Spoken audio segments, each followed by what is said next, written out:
प्रिय दोस्तों, साहेब बंदगी साहेब, आज रमैनी 15 और रमैनी 16 के बारे में बात करेंगे। ज्ञानरात्रि में मनुष्य का भटकाव। इसमें रमैनी 15 और रमैनी 16 के बारे में एक साथ बताया गया है। रमैनी 15, बोनई बदरिया परिगो संझा, अगुआ भूला बन खंड मंझा, पिय अंते धन अंत रही, चौपरी कामरी माथे गही, साखी फुलवा भार न ले सके, कहे सखेन सो रोए, ज्यों ज्यों भीजे कामरी, त्यों त्यों भारी होए।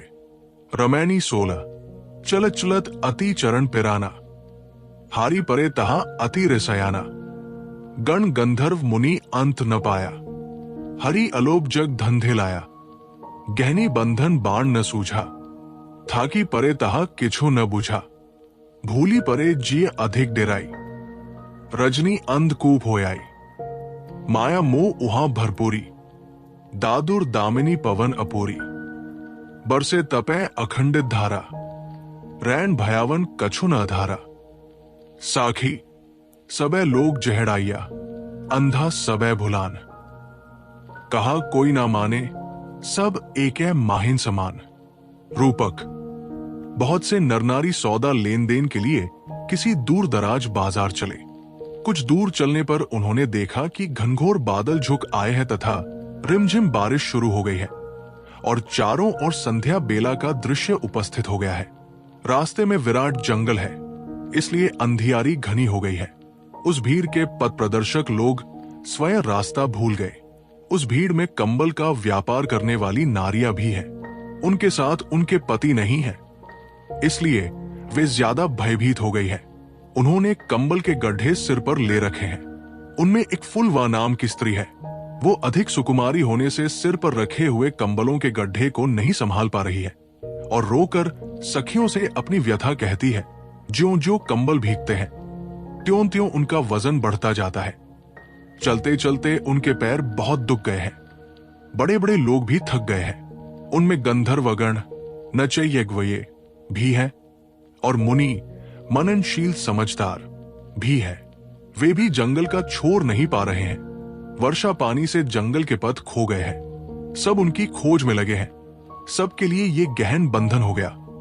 किसी को रास्ता नहीं सूझता। सब थक गए। किसी को कुछ समझ में नहीं आ रहा है कि क्या करें। सब भटक गए। सबका जी डर गया। अब रात का अंधा कुप्पा हो गया। सब अपने घर, परिवार, संतान इत्यादि की याद कर मायामोह में निमग्न हो गए। मेढक करको की आवाज करते हैं। बिजली कड़कती तथा चमकती है और भयंकर हवा चलती है। अखंड धारा से बारिश हो रही है और सभी पथिक मानसिक ताप में तप रहे हैं। रात्रि भयावनी है। जंगल से निकलने का किसी को कोई आधार नहीं मिल रहा है। सभी लोगों ने अपने को बर्बाद किया। सब अंधे होकर भटक गए। कोई किसी का कहा नहीं मानता है। सब एक ही गलत रास्ते पर जा रहे हैं। भावार्थ, मनुष्य के मन में अज्ञान और भ्रम के बादल झुकाए और अंतःकरण में घोर अंधकार छा गया। विविध शास्त्रों की वाणियों के जंगल में पथ प्रदर्शक गुरु लोग स्वयं भटक गए।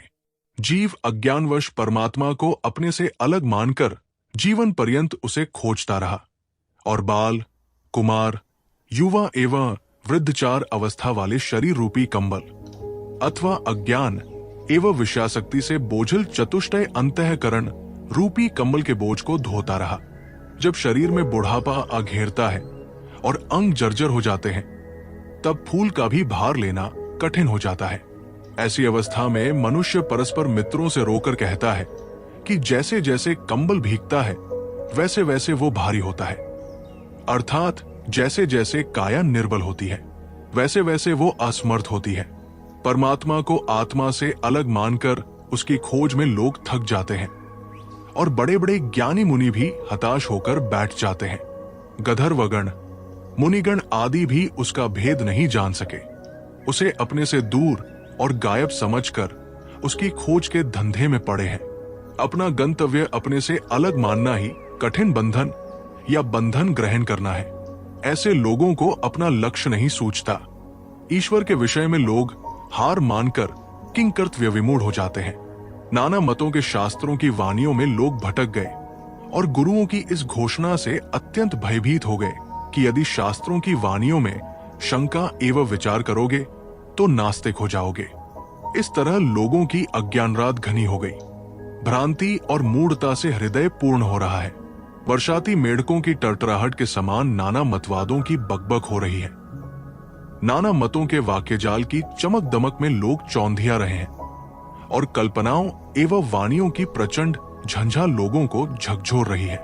इस प्रकार कल्पित वाणियों की उत्तप्त और अखंड धारा बरत रही है और ऐसे अज्ञान की भयावनी रात में जीव को कुछ नहीं सूझ रहा है। विवेक की आंखें न होने से सभी जीव अपने स्वरूप को भूल गए हैं और अपनी महत्ता को खो चुके हैं। विवेक की बात को कोई नहीं मानता।